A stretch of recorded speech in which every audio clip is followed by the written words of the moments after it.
U.S. bases overseas do not ensure national security. Hi, I'm Nick Gillespie with Reason TV, and today we are talking with David Vine. He's the author, most recently, of Base Nation, and he's an associate professor of anthropology at American University in Washington, D.C. His writing has appeared in the New York Times, the Washington Post, the Guardian, Mother Jones, the Chronicle of Higher Education, and many other publications. David, thanks for talking to us. Oh, thank you. Base Nation talks about the U.S. military footprint around the world. How many bases do we have, and how many countries are we in? Right now, we have on the order of 800 U.S. military bases outside the 50 states and Washington, D.C. Anything from city-sized bases in Japan or Germany that have been there since the end of World War II, tens of thousands of troops, family members, shopping, hospitals, etc., all the way to what are frequently called lily pad bases. They might have just a few hundred military personnel, no families, none of the amenities you might see at the larger bases. Right now we're in 80 countries. At the end of the Cold War, there were U.S. bases in 40 countries and territories outside. So we're in more countries now than at the end of the Cold War. Where is the American overseas presence mostly stationed? A lot of it is still focused in Europe and East Asia, where it's been since World War II. Germany, Japan, South Korea, Italy are the big ones, but there has been a growing constellation of bases in and around the Middle East since 1980, and that's the other major development. We are spending around $150 billion a year to maintain bases and troops overseas. How big a chunk of money is $150 billion? It's huge. It's larger than the budget of any government agency except the Department of Defense itself, and dwarfs the budget of the State Department, for example. And this is just U.S. bases and troops overseas. The Pentagon is seeking to build up a network of bases in Africa, the Middle East, Asia, to help combat ISIS, is the current enemy du jour. Military officials say that the network would be a hub for special ops and intelligence operations conducting counterterrorism missions for the foreseeable future. Given the fear of ISIS metastasizing and other terrorist groups like that, doesn't the U.S. need to show its presence in places like Africa, the Middle East, in order to show, you know what, we're not retreating from the world? What is wrong with that argument? Well, first of all, the military has been building up its presence in places like Africa and Southeast Asia and of course, the Middle East since 9/11, and that presence has again been all too often counterproductive. In Africa in particular, the Africa Command's track record is quite poor, including by the Pentagon's own assessment. So how is it poor? Are they not operating the bases properly? Often, again, the presence of a U.S. base, of U.S. troops, gives insurgents something to rally around and a recruiting tool.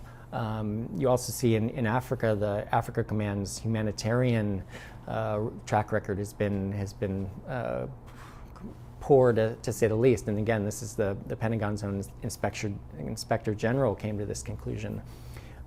So to expand the U.S. base presence in Africa, the Middle East, and elsewhere would only be to double down on a strategy that has not worked, that in fact helped give rise to ISIS. To cut to the chase, do military bases overseas, do they enhance American national security?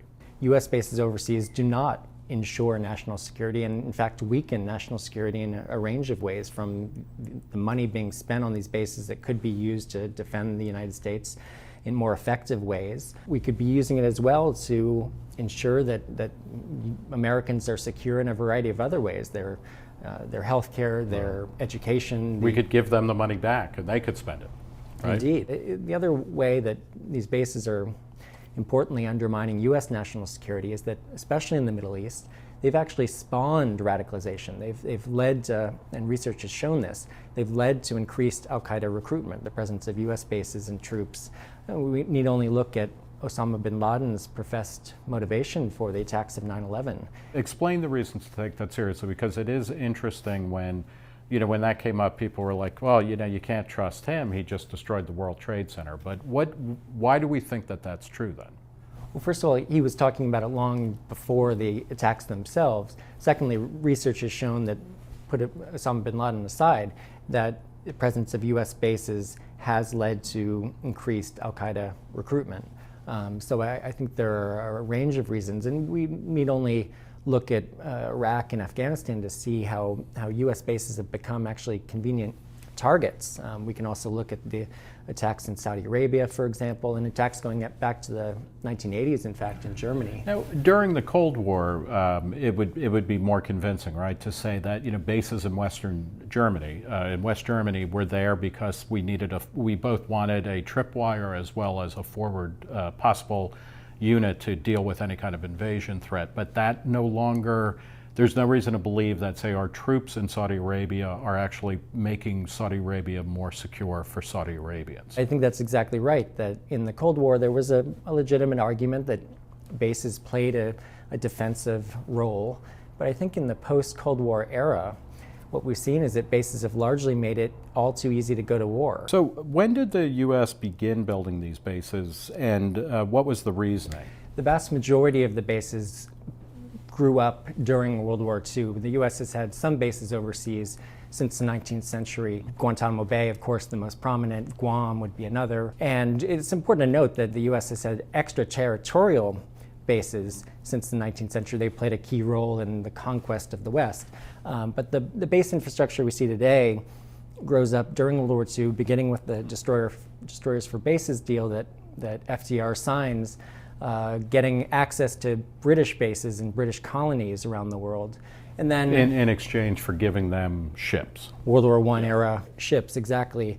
And this is before the U.S. has entered the war. When the U.S. enters the war, the military basically aims to create as many bases as possible in as many places as possible worldwide. And it's by the end of World War II, you've written that the U.S. had built over 2,000 bases in just 5 years. Does that give rise, or plausibly to, is it a new form of colonialism? It's quite clear that these bases are a major facet of U.S. global power in the post-war era, and this is new.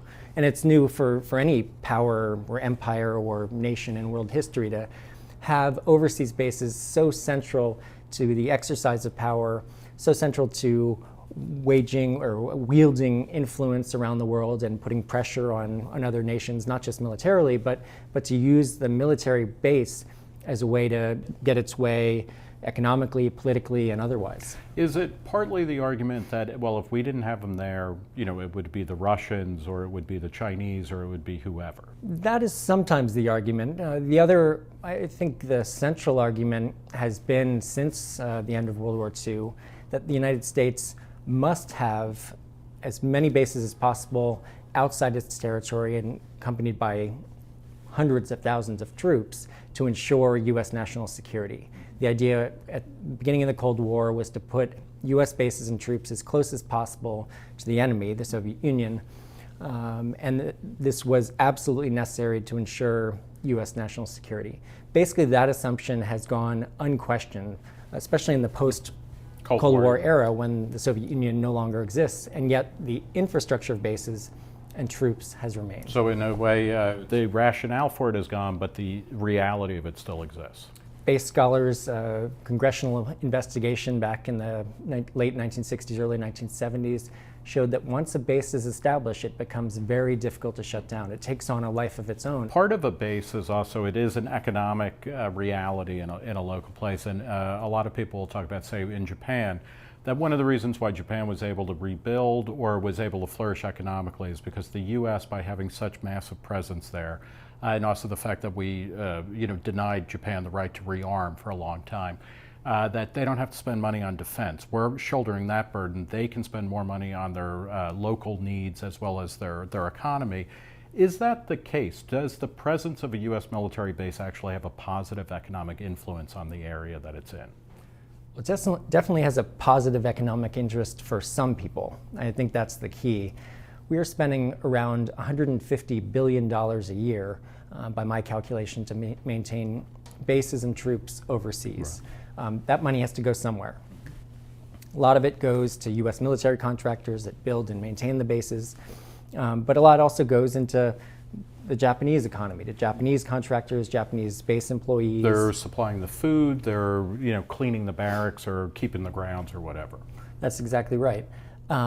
But I think what we see is that these sorts of investments do not create thriving economies. Okinawa is a prime example. The U.S. has occupied Okinawa since the end of World War II. Around 25% of the island is occupied by U.S. military bases, and Okinawa is the poorest prefecture in all of Japan. This has not created a thriving economy. So it's kind of, I mean, it's like a Potemkin economy where it's there, but it's kind of like a giant sports stadium or something where there's not actually real economic activity going on. Yeah, if you think about it, bases are large swaths of territory taken up by the military, much of it unused or used for training and used sporadically, where nothing is produced. Yeah, and this is not a Democrat or Republican issue. That's exactly right. And the underlying foreign policy assumption that we must have these bases overseas, that they're absolutely essential to U.S. national security, has been a bipartisan agreement. We need to engage diplomatically, engage politically, find other forms of engagement, and fundamentally reshape U.S. foreign policy away from the military-dominated, military-base-dominated foreign policy that we've seen and that has been so counterproductive. We have been talking with David Vine. He's the author of Base Nation, and he's an associate professor of anthropology at American University. For Reason TV, I'm Nick Gillespie.